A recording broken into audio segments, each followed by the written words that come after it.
그거는 정말 실질적으로 뭐라 그래야 될까요? 정말 이론적으로는 그게 가장 심플하죠. 이론적으로. 하지만 그거를 여러분들이 라이브로 여러분들의 계좌로 실제 여러분 돈으로 한번 해보세요. 어떤 일이 일어나냐면, 물론 다분히 저의 주관적인 이야기이기 때문에 여러분들이 공감을 못할 수도 있는데, 10% 먹을 거 5%밖에 못 먹고요, 30% 먹을 거 10%밖에 못 먹어요. 제가 해보니까. 왜? 앞서 한번 싹 밀어서 계좌에 마이너스 몇천 몇백이 찍혔기 때문에.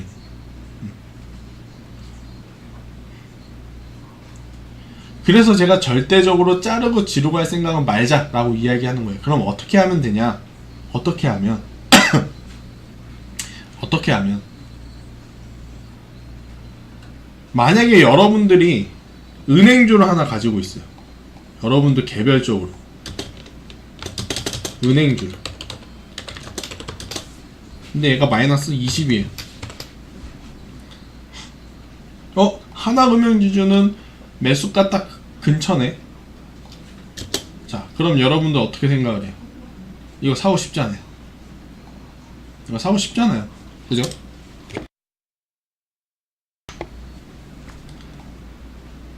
근데 저는 절대로 사지 말라 그래요. 왜? 기존의 개별주를 은행주를 갖고 있는데 신규 매수로 또 은행주를 편입을 한다? 그러면 한 계좌, 여러분의 한 포트에 동일한 업종과 동일한 섹터가 겹쳐버리는 일이 일어나는 거예요.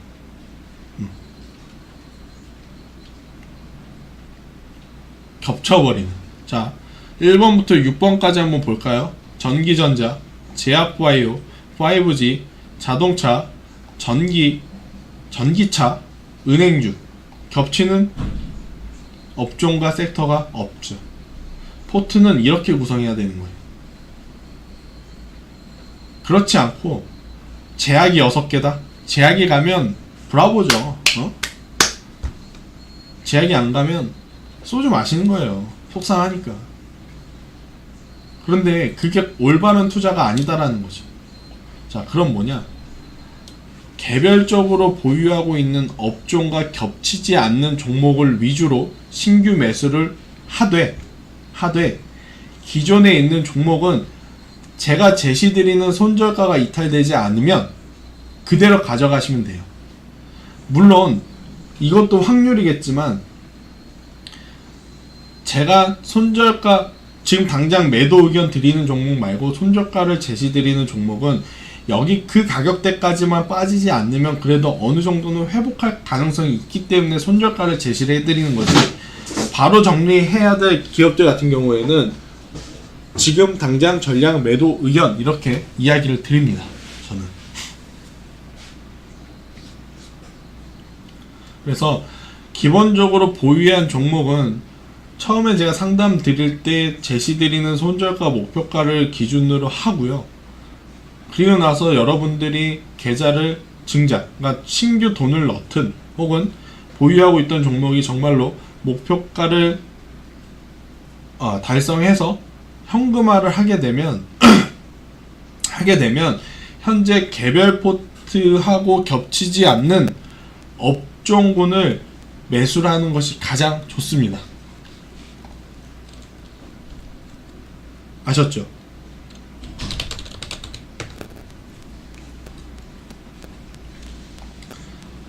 이해가 가면 1번, 이해가 안 가면 2번 리본에 눌러주시겠어요?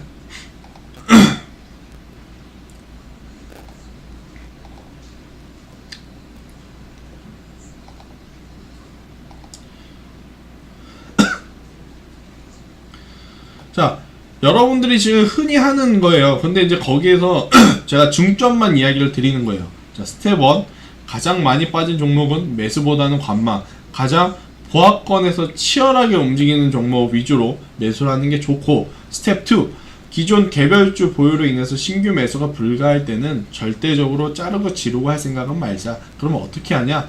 제시해주는 목표가 손절가를 정하시는 게 가장 좋고요. 그 다음에 목표가 손절가로 인해서 시행을 해서 남은 현금은 보유하고 있는 개별주하고 공통되지 않는 업종군 위주로 매수를 하시면 돼요. 만약에 그런 종목이 없다. 아이씨 대표님 나는 있는 거 다 있어요. 백화점이어가지고 이것도 있고 저것도 있고 이거 어떻게 해요? 그러면 안 사시는 게 좋아요. 신규 매수를. 현금을 가지고 저하고 같이 하시는 분들 최근에 인버스 상품, 이거 인버스죠? 인버스 상품으로 ETF예요. ETF. 쉽게 말해서 이것도 쉽게 사고 팔 수 있는데 이걸로 재미 쏠쏠이 봤죠? 이런 걸 사면 되는 거예요. 차라리 현금을 갖고 있다가.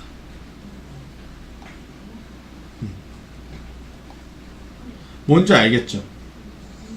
자, 그리고 마지막은 아니죠. 그 다음 스텝 3. 지금 1번 스텝 1, 2는 여러분들이 정말 당연하게도 알고 있지만 실현하기 굉장히 좀 어려운 이야기이기 때문에 제가 한번 다시 이렇게 열과 성의를 다해서 이야기를 드리는 거고, 가장 중요한 건 스텝 3부터예요. 뭐냐면 매수 혹은 매도 사인이 나갔을 때의 대응법에 대해서 좀 이야기를 할게요. 네. 자, 제가 어떤 식으로 드리죠? 공지, 종목명, 매수가, 비중, 매수, 뭐 이렇게 드리죠. 자, 매수가를 뭐 10,000원이라고 할게요. 비중을 10%라고 할게요. 아, 제가 오늘 방송을 많이 해서 그런지 목이 좀 갔네요. 기침을 좀 자주 해도 이해 좀 해주세요. 자, 이렇게 드리죠. 매도는 어때요? 동일하겠죠? 이것만 좀 바뀌겠죠. 매도가, 그죠? 매도.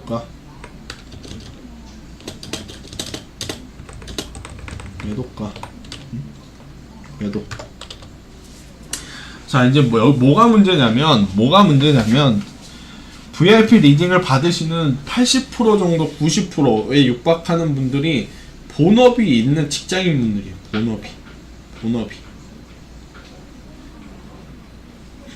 본업이. 물론 제가 여유 있게 드려요. 대부분 충분히 살 수 있게. 근데 회의를 갔다 오거나 혹은 본업이 있거나 해서 10분 이상, 20-30분 혹은 1시간 뒤에 그 문자, 그죠? 공지 사인을 보신 분들이 있을 거 아니에요. 보신 분들이. 그러면 가장 큰 문제는 뭐냐면 매수가보다 빠졌으면 괜찮아요. 늦게 보신 분들도 당연히 살 수 있으니까. 하지만 가장 제가 염려되는 건 뭐냐면요, 한 30분, 1시간 뒤에 봤는데 이게 1%? 2%? 막 상승하고 있을 때가 저는 가장 걱정이 돼요. 그럼 여러분들 많이 물어보시죠. 제가 이래저래 해서 지금 봤는데 지금 살까요? 말까요? 살까요? 말까요? 이렇게 물어보시는 분들은 그나마 다행이에요. 그런데 물어보지도 않고 호가를 위해서 그냥 사버리는 사람들도 있어요. 진짜로. 본인이 그러신다 찔리시는 분 있을 거예요. 찔리시는 분들. 자, 그럼 제가 한 가지 팁을 알려드릴게요. 주식에 있어서 가장 이 리딩을 받는 거에 있어서 가장 안 좋은 습관은 뭐냐면요, 공지가 나간 종목을 한 주도 못 사고 넘어갈 때 그게 가장 안 좋은 습관입니다. 그게 어떤 경우일 수가 있냐면요, 더 싸게 살려고 추천가 대비 밑에서 좀 살려고 하시는 분들이 좀 있어요. 물론 그게 언제나 안 좋은 방향으로 가는 건 아니죠. 안 좋은 방향으로.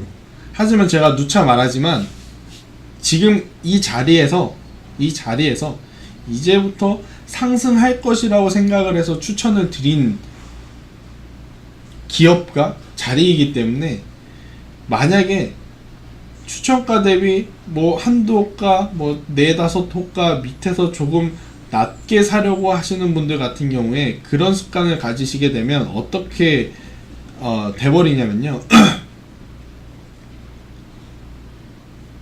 상승해버리면 못 먹어요. 못 먹어요. 근데 그 종목을 못 먹는 건 괜찮아요. 근데 이제 그게 뭐가 문제가 되냐면, 안 되겠다, 다음 종목에는 그냥 확 그 가격대에 사버려야지. 근데 그 다음 종목을 제가 드렸는데 안타깝게 그게 또 빠져요. 그럼 또 그 다음이 또 문제겠죠. 아씨, 안 되겠어, 제가 또 다음번 추천하면 기존 전략대로 나는 조금 싸게 사야지. 근데 그 다음 종목 또 그냥 가버려요. 그럼 이게 뭐가 되냐면, 먹을 때 조금 먹고 손절할 때 왕창 손절하게 되는 그런 레퍼토리로 흘러가는, 그런 레퍼토리로.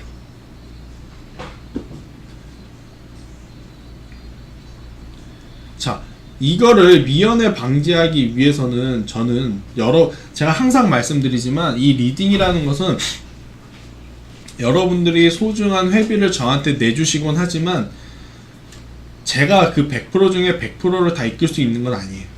무슨 이야기냐면, 제가 70% 정도의 역할이 있고 여러분들이 30%의 역할을 해줘야 돼요. 그 30%의 역할이 뭐냐면, 제가 추천드리는 매수가에서 이거를 어떻게 이렇게 설명드리면 되겠다. 제가 추천을 드리면 그 추천드리는 비중을 2번 혹은 3번에 나눠서 천천히 살 생각을 하시면 돼요.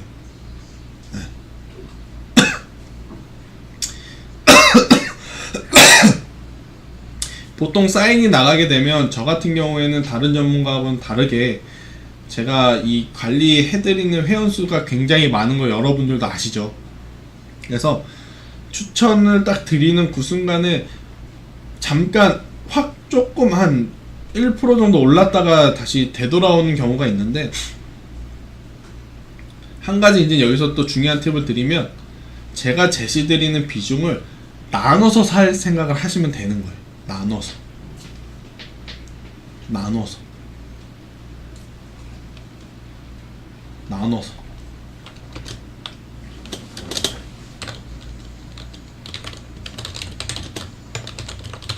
매수 사인을 이용해서 매수를 한다. 이게 무슨 이야기냐? 만원에 비중 10% 사세요. 그러면 만원 딱 이 가격대에서 이제 앞으로 갈 수도 있겠지만 빠질 수 있어. 그러니까 제가 10% 사자고 했으니까 일단 나는 그 중에서 70%만 먼저 사.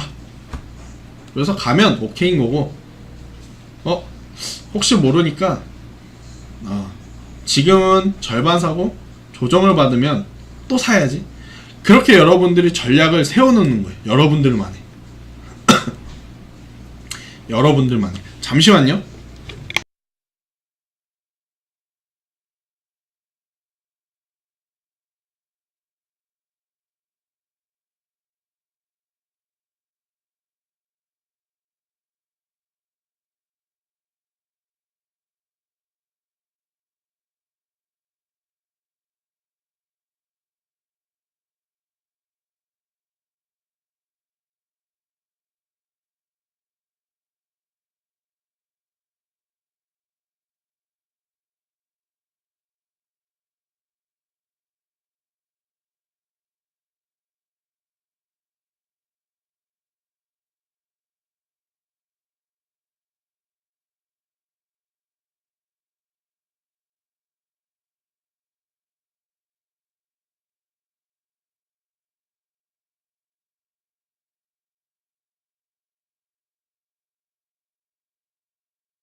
잠깐 이게 전화가 와서 죄송합니다.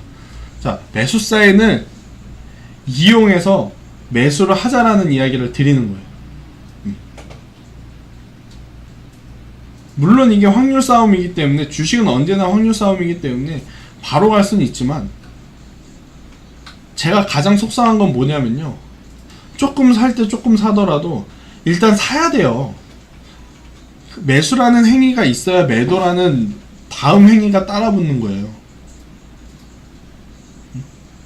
그런데 제가 10,000원이라고 그랬는데 나는 9,900원에 살 거야 라고 해서 밑에다 받쳐놨어요. 사지면 오케이인데 못 사줬을 경우에는 어떻게 하는 거예요? 못 사줬을 경우에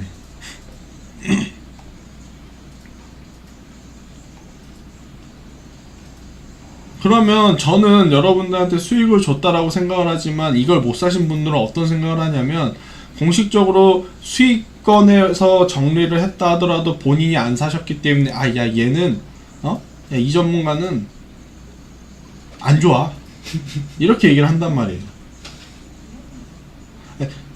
우리가 어차피 뭐 하루 이틀 만날 것도 아니고 이제 앞으로 긴 기간을 여러분들하고 저하고 소통을 할 건데, 솔직하게 톡 까놓고 얘기합시다. 톡 까놓고. 이런 적 많잖아요. 저는 왜 종목을 잘 못 골랐는지 빠지는 것만 갖고 있네요.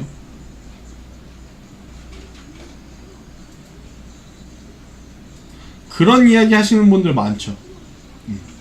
그게 왜 그러냐면요, 자 이제 그 다음이에요. 그게 왜 그러냐면요, 대표님 나는 그 다음 스텝 3의 이제 세부 사항인데, 빠지는 종목만 가지고 있으신 분들의 가장 큰 문제점. 제가 리딩이라는 것은 제가 70, 여러분들이 30이라 그랬어요. 자, 매수를 할 때 제가 기업이랑 가격을 드리지만, 여러분들이 나중에는, 지금은 당장 제 사인 받고 움직이기 바쁘겠지만 이제 여유가 되신, 혹은 주식을 좀 하신 분들은 사기 전에 얘가 어떤 자리에서 왜 매수를 시키는지 한번 체크를 하시는 분들이 있을 거예요. 자, 그럼 주가는 그게 무슨 이야기냐면, 주식은 방향성이라는 게 있죠. 올라가는 놈이냐, 지금 내려가는 놈이냐.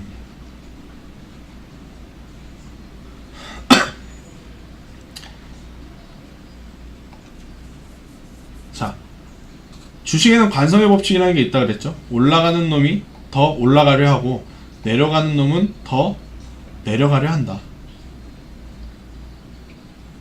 그러면 여러분들이 매수를 하실 때